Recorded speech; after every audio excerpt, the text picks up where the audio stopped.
And the Senate is all coming together to protect us from AI. And you see nothing but bad things to come from this. Yeah, John, I guess you're referring there to Bernie Sanders and AOC's brilliant plan to have a nationwide data center ban. By the way, supposedly to enfranchise and empower local communities to prevent the construction of data centers. But I'm going to let you in on a little secret. Yes. Land use regulations, zoning, that's already a local, municipal, county power. No preemption is needed to empower localities to exclude data centers. I want to give you, it seems like they always say you see the old guys that are in there testifying. I think when Mark Zuckerberg's up there, so how do I, so people get my face tube and they so that's on a PFD. They don't know what they're talking about, right? Here's a perfect example of it. In the state of Washington, they set up an AI task force for climate and energy, right? They only had one meeting. You could watch it online, but this gives you some idea. This is a woman that is somehow involved in this. This is the state of Washington's AI task force. They're discussing climate energy. They got a little group together, and I grabbed this. Todd Myers turned me on to this. This is somebody, I assume, somehow involved in government explaining AI and your television. Inventions that are AI-based.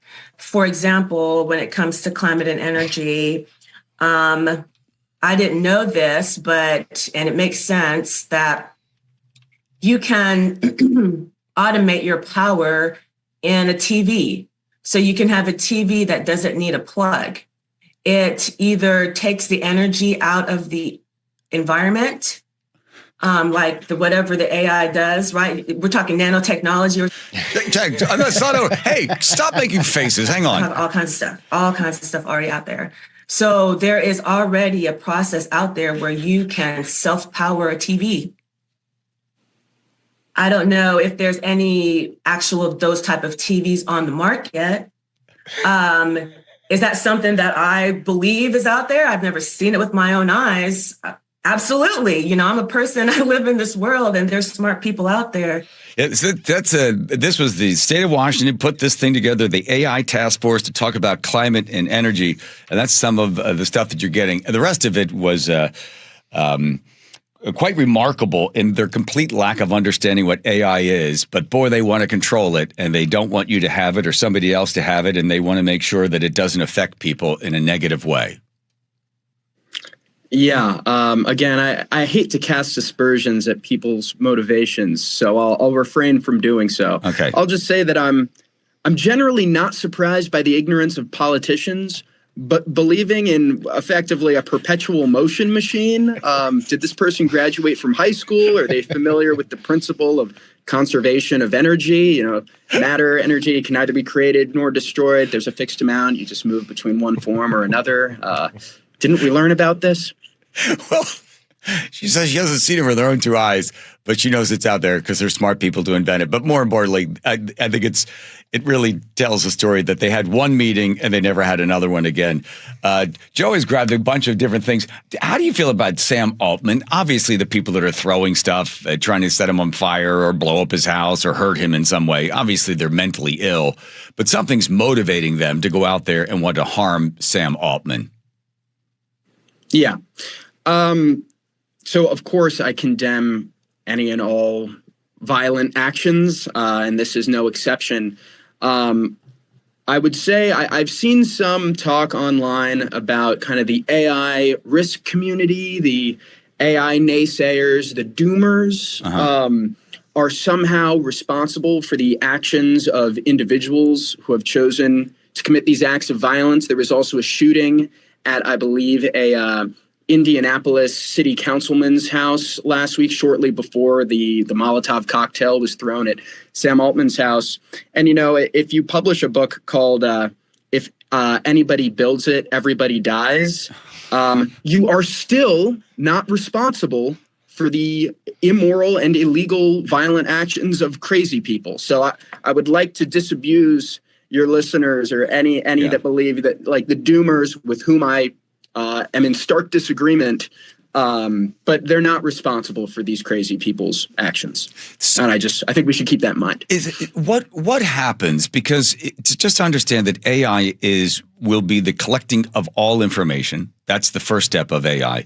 Then it starts to think. The third step is where it begins to think on its own, create its own, where all of a sudden there's no influence from us as human beings into this. It becomes solely its own generating source of knowledge, whatever knowledge is, and then it begins to make the decisions without us in regard to the outcome of those decisions. And they say that's the third step of it. They don't know when that happens, 2040 or something like that. How is society to be best served, and how will society be destroyed by AI as a libertarian? Yeah, I think that we should be really skeptical of the doomsday claims. We've already existed with the technology that was developed in, I'm going to get this wrong. Well, it was deployed at the end of World War II, yes. Right? The atom bomb. And we have had ICBMs that require, I'm not a military expert, but I've seen movies, I've seen war games, okay. I love the 1980s. To deploy an ICBM and effectively kick off a chain reaction of nuclear weapons that ends the world required just two human beings, inserting the keys in and turning them simultaneously and deploying a nuclear missile. That's pretty horrifying in theory. And yet even that barrier, that impediment has been enough and continues to be enough to prevent us from killing each other and destroying the world. Yes. So if we haven't destroyed ourselves with nuclear weapons, I don't think that we need to. We shouldn't be overly credulous about the claims that are being made by people who stand to benefit from the deployment of the technology. We shouldn't be gullible.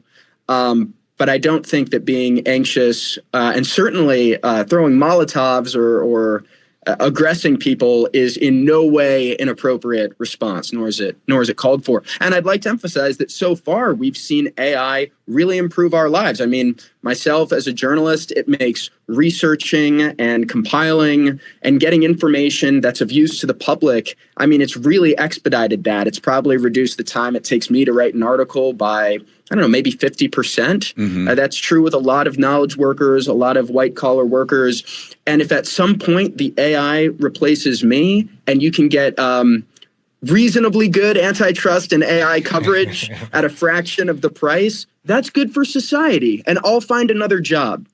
Do we have a moral obligation to, in some way, restrain AI in order to make sure that society and the individual in society still has a place?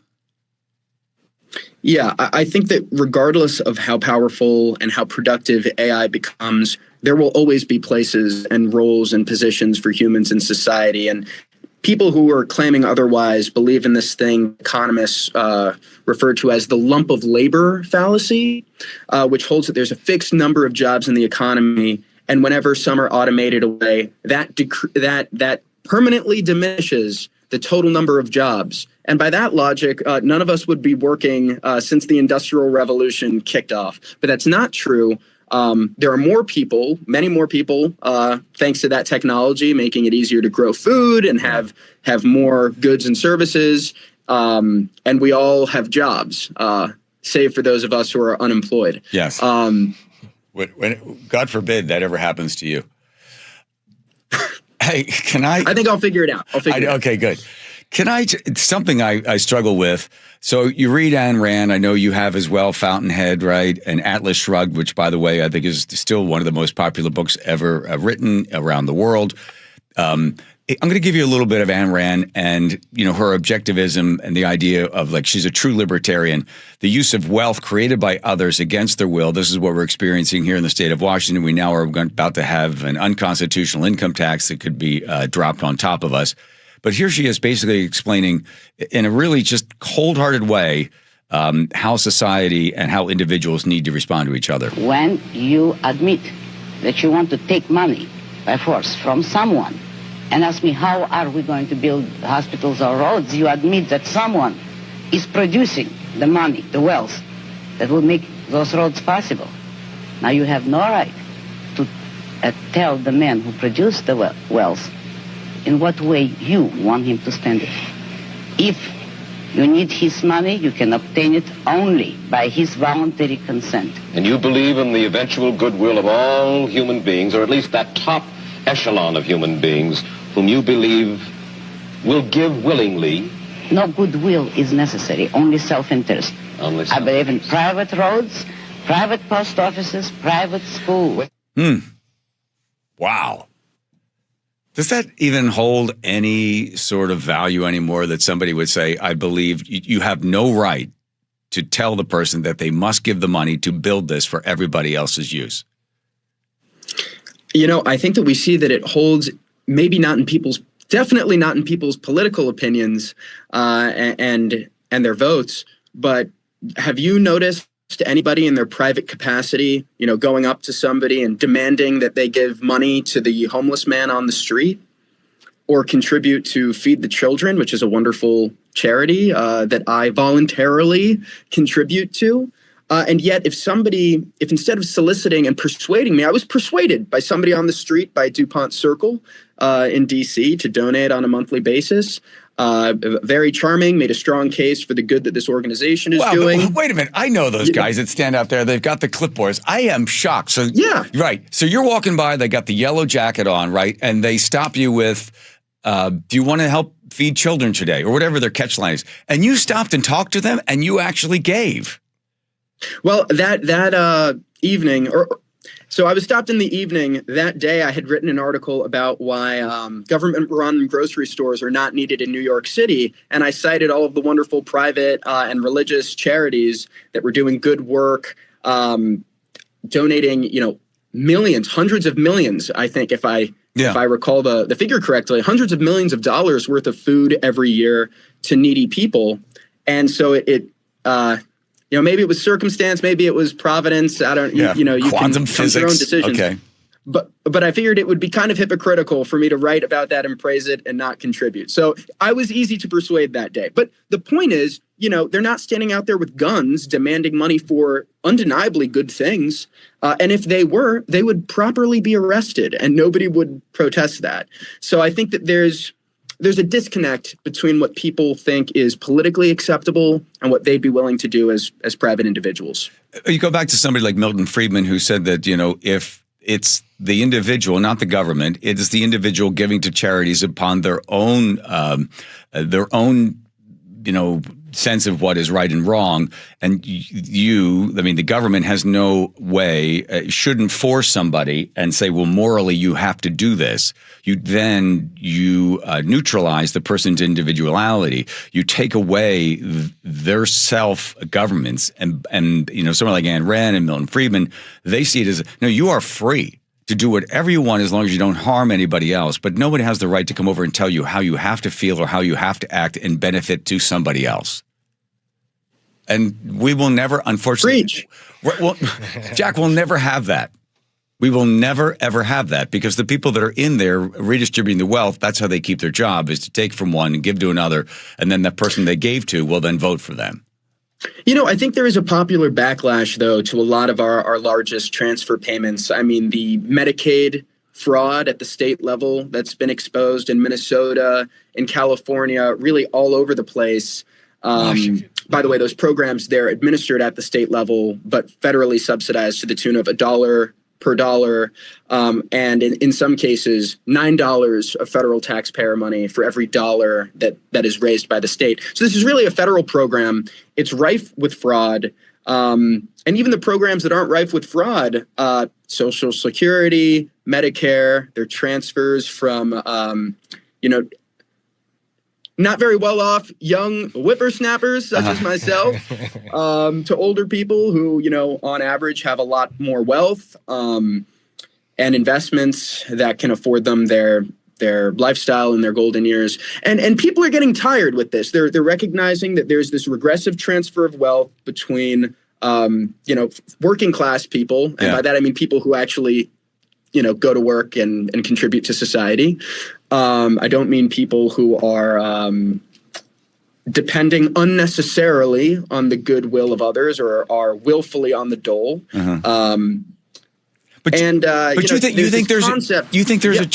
backlash? You think it's slowly beginning to the tide is turning, and people are like, no, I don't want to have that taken, and I will not vote for that guy that says he's going to redistribute the wealth to solve the problems of society. Yeah, I think so. And it's not because their moral principles have changed, but they see that it's not going to the people who need it the most. And even those programs that are supposed to help the people who need it the most, they're being taken advantage of by people who don't need the help and are redirecting these resources for their own benefit and away to like their proper targets. Yeah. And my friend Russ Green has developed this. He's coined this term called total boomer luxury communism. Okay. To describe our current system of our current welfare state. And it's really picking up steam among Zoomers, among Gen Z. Okay. Well, we'll have to read that. By the way, as you were speaking, the Assembly Bill 2624 in California, dubbed the Stop Nick Shirley Act by critics. They don't want independent journalists going around investigating daycare centers and other things like that to protect legal aid and child care. They don't want to be targeted doxing, so they're going to stop that. There'll be fines if you're an individual journalist. If you're an independent journalist, you can be fined up to $10,000 if you're harassing one of these great places.